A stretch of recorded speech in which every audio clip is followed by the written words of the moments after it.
my question is, to what extent have unskilled job opportunities lost their significance economically, causing less desire for these unemployed citizens to pursue these opportunities?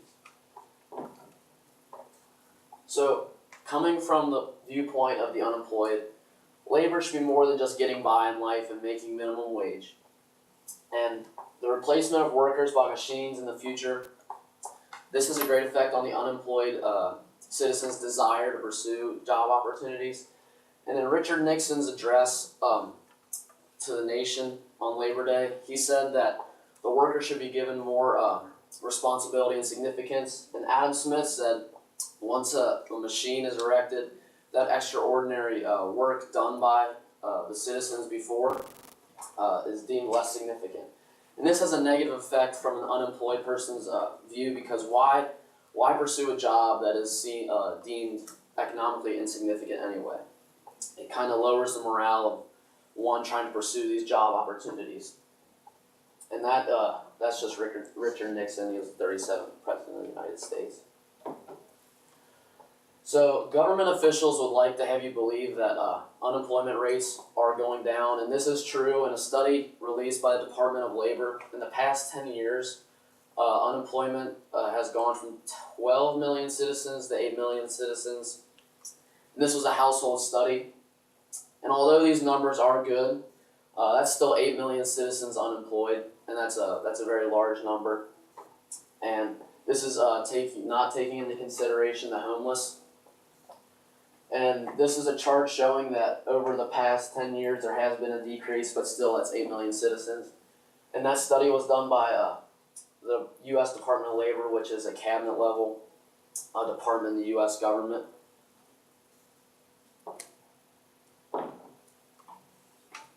So there's a lack of motivation with benefits from these unemployed citizens. From the eyes of the citizens, why pursue a job that would deem you insignificant and you're working long hours and backbreaking work when you could just apply for welfare? And these jobs that are promoting almost less than minimum wage after tax, that's also justification for these unemployed citizens to not pursue minimum wage jobs when they could apply for welfare. They need purpose behind their work. There's no purpose, there's no desire to work, then there's no desire to pursue these job opportunities, and that's a reason why there's been a decrease in participation rate. According to David Messakar, he's a professor in economics at Memorial University, he said that high welfare benefits is a justification for not pursuing job opportunities. And this political cartoon I know is meant as like comical, but this says job applicants and you must submit a drug test as a condition for your employment. That's somebody pursuing work. And then welfare applicants, he says, how's it going? Cheers. And he's obviously doing drugs and like alcohol and not good stuff. And that kind of shows that there's more benefits and more leniency when you're applying for welfare. On the other hand, when you're pursuing a job, you're more like you're held more accountable. And that just shows that why pursue a job when you're not going to be significant and there's more strict rules than just applying for welfare and getting by in life. So the unemployed lose their desire for job opportunities in the United States when these opportunities are deemed insignificant. No unemployed worker wants to see their whole life purpose working as insignificant and not affecting anything greater than just themselves. A possible solution to this would be to raise the minimum wage, and this would maybe give a sense to the unemployed who are pursuing jobs that their work has some significance, but there's always that label of low-wage worker and minimum wage, and that's never good from a motivational standpoint if you're a worker trying to pursue jobs.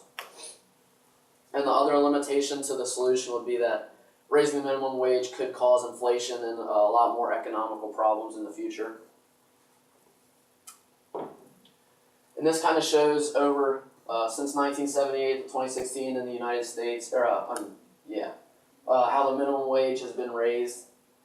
And it seems that there has been an effort to raise minimum wage, but still there's that unemployment at 8 million and people still not wanting to pursue jobs.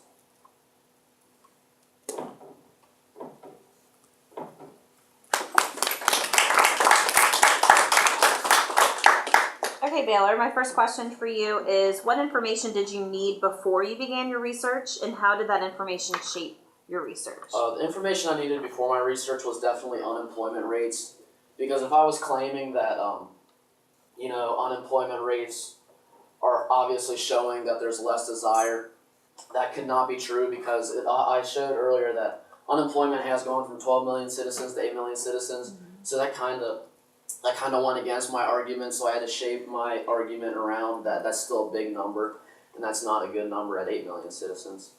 Okay. And then your second question, what advice would you have for other researchers who consider this topic? I would be sure to go deeper.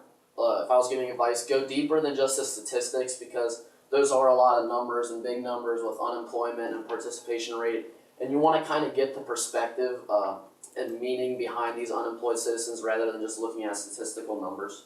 Okay.